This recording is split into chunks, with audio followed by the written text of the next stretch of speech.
Well, hello. Hey, guys and girls. This is the Monday Night Rant coming to you live from Sydney. And it's good not to be traveling, well, at least the first half of the week. But I am also going live today on TikTok. So, hi there, TikTok people. And hi there, Facebook, YouTube, LinkedIn. So, we're going everywhere. Good to see you all. Hi, Legend. What a great day.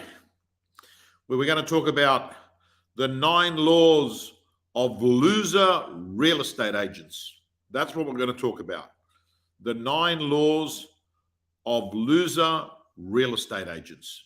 And I've got to say to you, there's a few around. I've said it before and I'll say it again. Hey to everyone coming on Facebook. Chris Graham, good to see you. Michael Peter Cassis, Mary Rowley, good to see you. Those that are coming on to TikTok, good to see you. Trying to build my audience up on TikTok. So anyone that's on the other platforms, you can follow me up. Hey, Connie Gerakas, the most viewed real estate agent on Instagram. Good to see you. Les Carter from England. Adam Dunlop, good to see you. Good to see everyone that's coming on. So, gang, enough of the hellos. Hi to everyone. Like you've all come on now. Hi to everyone. So the first thing I want to let you know that, hey, I'm going to get this off my chest. Geez, I don't know if you all know, I am a fanatical West Tigers supporter. I was a Balmain supporter, Balmain Tigers. And I have to tell you, we were absolutely robbed. Everyone agrees. The worst decision of any sport, of any country, of any time. It was just really, really appalling. Even the referees are now saying, sorry, we stuffed up. And I feel sorry for them because, man, hey, TikTokers, hey, Stray Whisker, good to see you. By the way, gang, just bear with me. I've got a little bit of the long COVID symptoms today. I think it was the weather, just a little bit of cough and shortness of breath.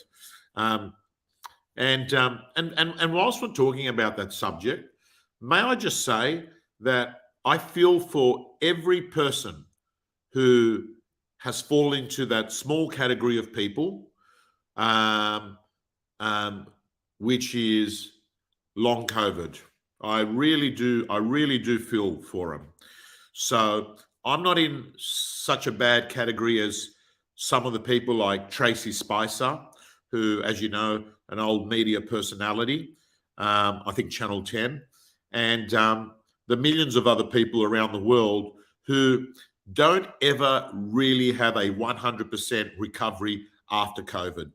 And the symptoms of these people range. And listen, there are so many people in the real estate world that have reached out to me to tell me that they are sufferers of long COVID.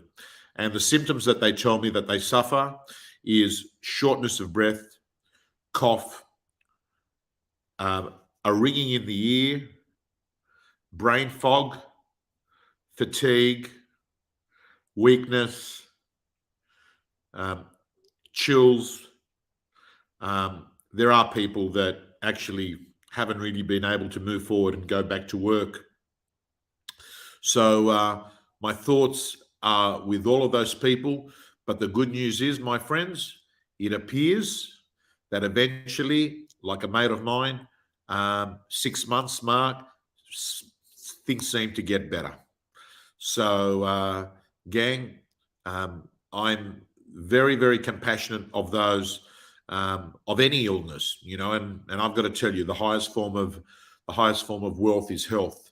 Highest form of wealth is health, and I just hope that you're all blessed with good health and the things that you can control, which is eat well, sleep well, move well, that you actually make the best decisions on that. But today I want to speak to you about the 9 reasons why I think real estate people are really struggling at the moment. So let's move on. Number 1, the first thing is, my friends, is that they're actually interested but not committed. And there is a big distinction between interested in something and committed to one. Interested in something means that you might flirt with it, you might be fascinated by it, you might sort of participate in it.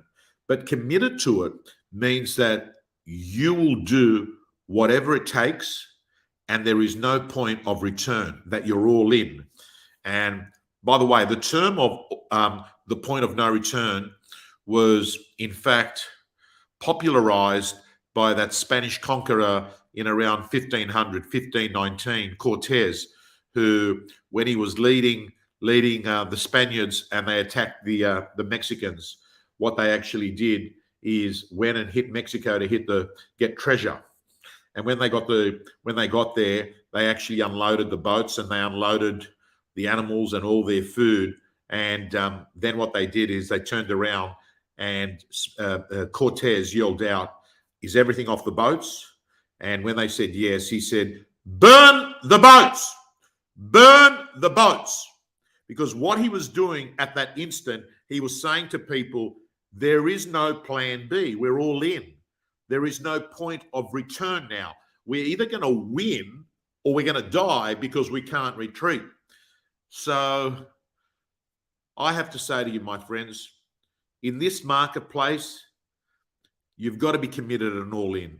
And for me, I was looking so forward to going overseas to Europe. And I have family and I have a home in Greece. But I just have to say to you, right now is not a time for me to disappear for 5 weeks. Right now, our inquiry levels are through the roof. Whether it's online, whether it's face-to-face, whether it's producing content for our gyms, whether it's for our clients in the Gym Plus group, which are getting personalized coaching. Susan, I, Judith, Mick, Sula, we are just under the pump. So, and right now, by the way, is a time for you to make a ruckus in real estate. Right now, my friends, is a time for you to actually make noises, be visible. That's what they want. They don't want the agent that disappears. Be in their face. And I've got good news for you. If you're a decent agent that gets results, you're going to be on the shopping list because all of a sudden the marketplace is looking for the agent that is getting the sold by stickers. You see, last year, everyone got the sold by stickers. Now, all of a sudden, the marketplace is looking for the agent that gets results. And for that, it means that if you're the one that lists, knows how to vendor manage, and then sells them, you're going to be on the shopping list because your sold buys are going to be your best form of prospecting. So the number one reason why I think agents are losers at the moment, they haven't actually distinguished between the interested and commitment bit to real estate. Number 2, listen, I'm not saying you're going to have to go work the crazy hours that many real estate people do. And, you know, the work ethic of Josh Tesselin is unprecedented. I mean, the hours the guy puts in.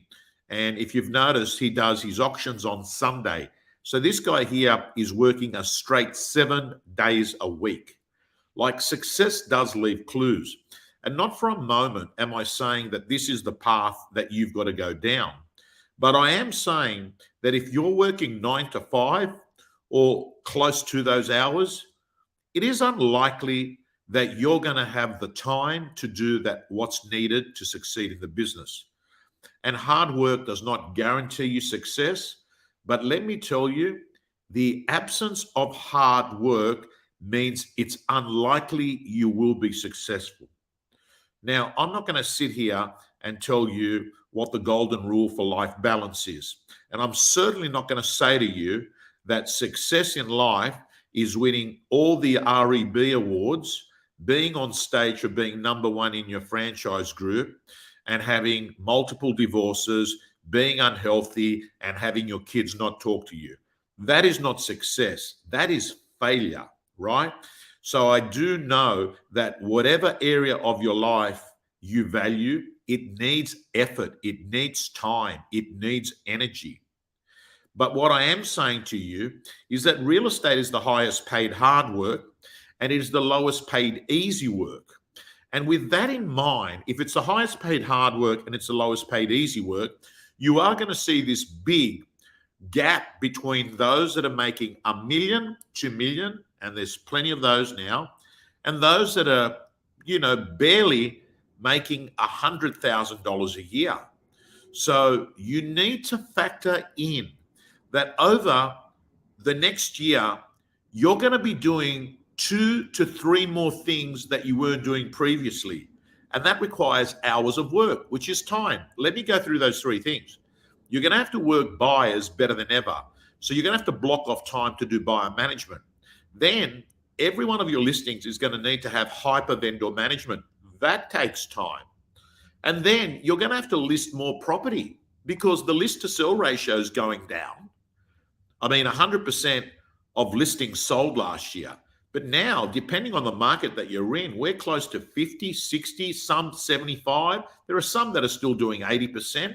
But the bottom line is, if you want to make 100 sales this year, you can't list 100 properties. That won't give you 100 sales because the list to sell ratio has gone down. You might have to list 120, 130, and that means more work, my friends. Number 3, so number 2, which I notice that you're commenting on Facebook, thank you, is working 9 to 5 is for amateurs, right?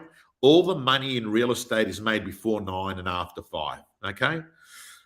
Number 3, the third reason why I think we have losers in real estate is because losers, they personalize things.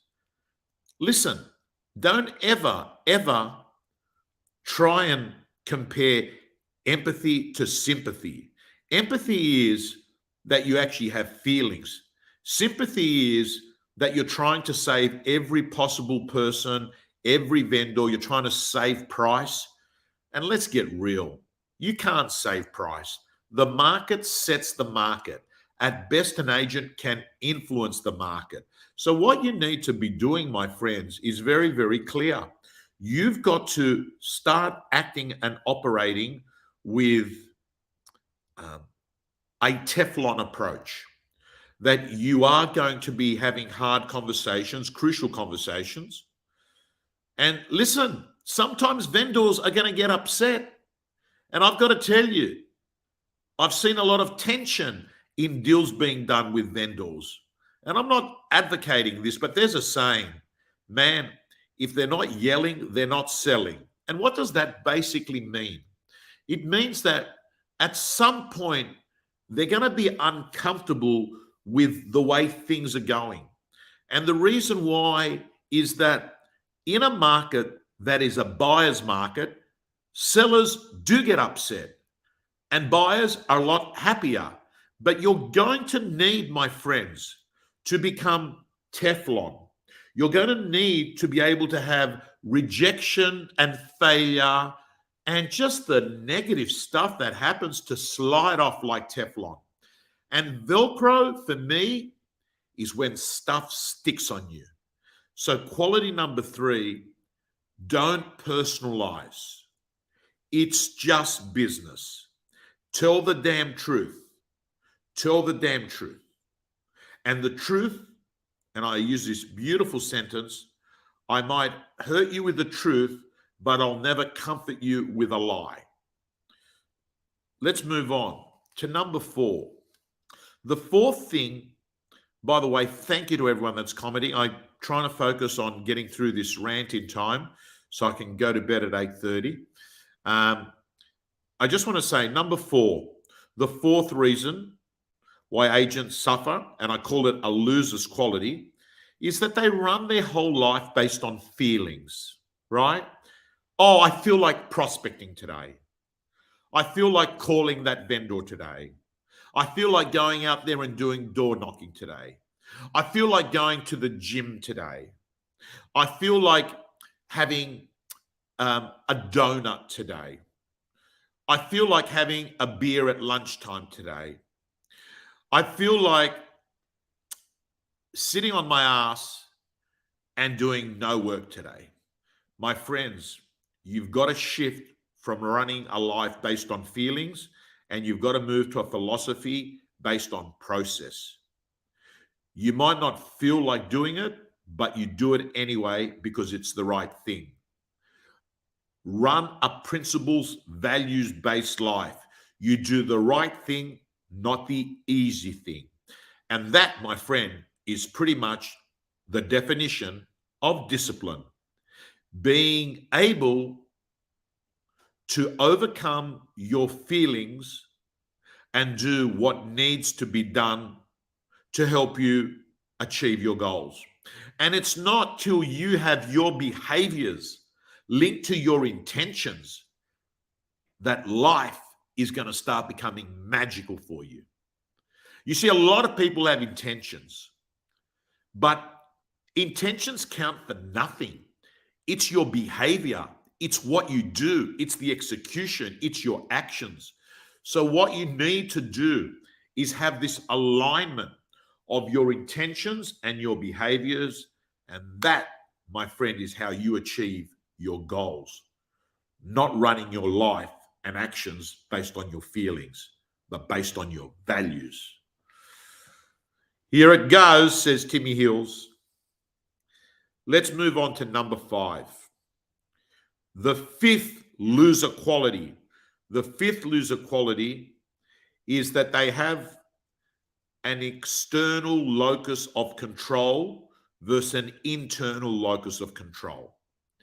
An external locus of control, my friends, is someone that seems to participate their energy, their focus on things that are external to their control capabilities.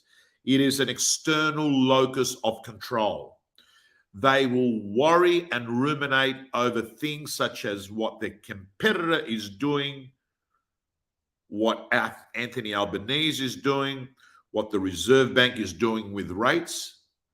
So don't get me wrong, be aware of it, but don't act and behave in a way that you've got control.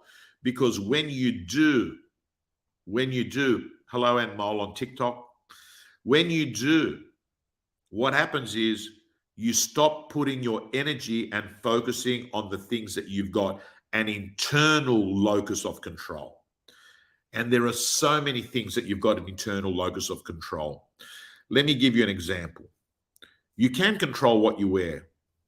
You can control whether you exercise. You can control what time you wake up. You can control how many calls you make each day. You can control whether you choose to do a certain amount of door knocks a month. You can control on whether you're doing vendor reports, set to sell meetings. You can control on whether you're extracting offers from the marketplace and then conveying them to the vendors. You can control having a irresistible, unstoppable listing presentation. You can control how much you're posting on social media and what those posts are. So my friends, you've got so many things you've got total control over. So the successful people have an internal locus of control, not an external locus of control. And never forget, you can control how many hours you choose to lie in bed and go to sleep. You can control on whether you exercise, and you do control what you put into your body. Number 6, the sixth reason why some people are absolute losers in our industry is deep down, my friends, they lack belief in themselves. Deep down, my friends, when push comes to shove, when you peel the onion, when you go deep inside, there's fear. There's no conviction. There's no deep belief that they can do it. They actually think, man, is it possible? Am I smart enough? Am I good looking enough? Is my office good enough? Have I got the contacts? It goes on. When you peel the onion and you get to the core of the issue, you find that deep down, they're lacking self-belief. And I've got to tell you, it is the biggest problem a salesperson has to overcome, whether they believe that they can succeed and whether they believe when they're going to a listing presentation that they're the best person for that listing presentation. Because if you do believe that, you'll carry yourself with a different form of energy. Number 7. The 7th thing that losers do is they hang out with other losers. So, I mean, realistically, if you choose to hang out with losers, you're a loser. End of story, right? Because you're making that decision. So who's a loser? Who's a loser? A loser is a person that firstly blames everyone else but themselves for the situation that they're in. A loser will always look at an external locus of control. Oh, there's no leads coming in. Our boss doesn't advertise. There's no buyers. The other agents are doing it 0.5%. What's the point? The list goes on and on and on. My friends, hang out with winners. Winners are winning. Winners are busy. Winners don't sit at the back of the office with a cigarette, whinging and complaining. Winners are doing stuff. Losers are actually finding all the reasons why you shouldn't be participating and working hard in the market. And you've got to be very careful with losers because they're often very likable. Thank you, Ali. They're often very likable. Losers are very likable, right? They can actually make you feel really good. Don't worry. Don't stress. It's all good, right? Because what they're sort of saying is, hey, I want you to be like me. Because if you're not like me, I will feel uncomfortable with myself because you're doing what I should be doing, so I'd rather you not be doing it. That's the problem with losers. They're very seductive. But my friends, listen to me very carefully. Listen to me very carefully. If you hang around with 4 dickheads, you become the 5th. Don't ever forget it. The 8th reason why people are losers, and this is not just this year in this changing market, but this is all the time, is they don't factor that shit's going to happen, man. Man, be honest.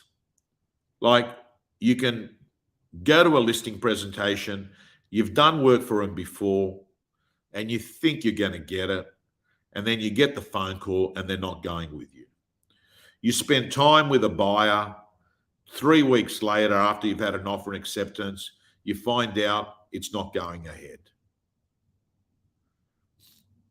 Man, factor this stuff in.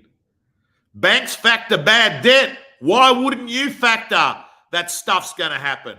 And that's going to be the leveler, the equalizer of you going from the heights of exhilaration to the depths of depression.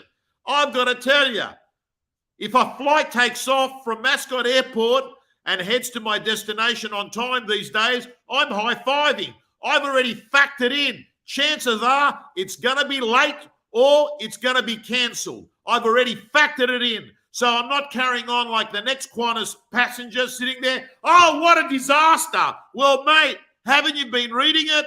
There's COVID getting pilots out of planes. Like on Friday, man, at the Qantas Lounge, the lady said to me, just Qantas Link, which is the regional part of Qantas, they had 10 pilots off with COVID. So, man, I got to say to you, that's life. You factor these things in. People that get unwell, appointments get cancelled, sales fall through. But you know what? If you factor that in like a bank factors bad debts, life's good because we expected it. And number 9, the last reason is that they suck at prospecting. They suck at prospecting. Hey, Mark Sully. So Mark Sully doesn't suck at prospecting. I'll tell you one thing about Mark Sully. Mark Sully, my friends, he's doing around 100 calls a day. That's why he's selling over 200 properties. I think 250 properties a year. 100 calls a day. That's the price you've got to pay for the rewards, my friend. Hey, Sammy. They suck at prospecting. They sit in the office and they think that people are going to come in and they're going to say, hey, I want to sell my house. Can I sign an agency agreement? Mate, that only works for people that have been in the industry for a while and have built an incredible brand and have built a repeatable business. For most people, I've got to tell you, particularly those in the first 5 years of their career, they're reaching out, my friends. They're reaching out. They're interrupting strangers who don't want to talk to them. That's why you've got to be part of our prospecting blitz every Tuesday, 11 o'clock. Susan and I run the prospecting blitz. Why? Because people struggle. They struggle with prospecting for lots of reasons. They don't know who to call. They don't know what to say. They personalize rejection. They don't know how to use a phone. They haven't got data. They don't believe it works. The list goes on. Anyway, my friends, it's 8:27. I want to thank you so much. Those who are watching, we covered the 9 laws of loser agents. And guess what? Chances are, if you were watching this, you're not a loser. Malcolm Quinn says 8:30 is his bedtime. So's mine. Signing off, my friends. Oh, hang on. Before I go, I really do need to actually say a big thank you to my sponsors. My sponsors who are the best companies in the business. Let's go through them. Agent Box, best CRM system. Realtair, pre-listing kits. Signing on Glass. Auction Now. Sell, you name it. Next, before you bid. Next, PODM. PODM. Best text messaging system and the best way to get consumer reviews on Google and realestate.com. Absolutely love and adore that business. Campaign Agent. I have to tell you, if you're struggling getting vendor paid advertising, you just ring up Campaign Agent, my friends, and you'll see it just gets easier. Secure Exchange, a great business to help you get contracts out in time. I think I've covered them all, Susan. Of course, realestate.com, who I've been a support and ambassador there for a long time. Anyway, gang, big shout out to those great companies. Most of you are using them anyway. Signing off.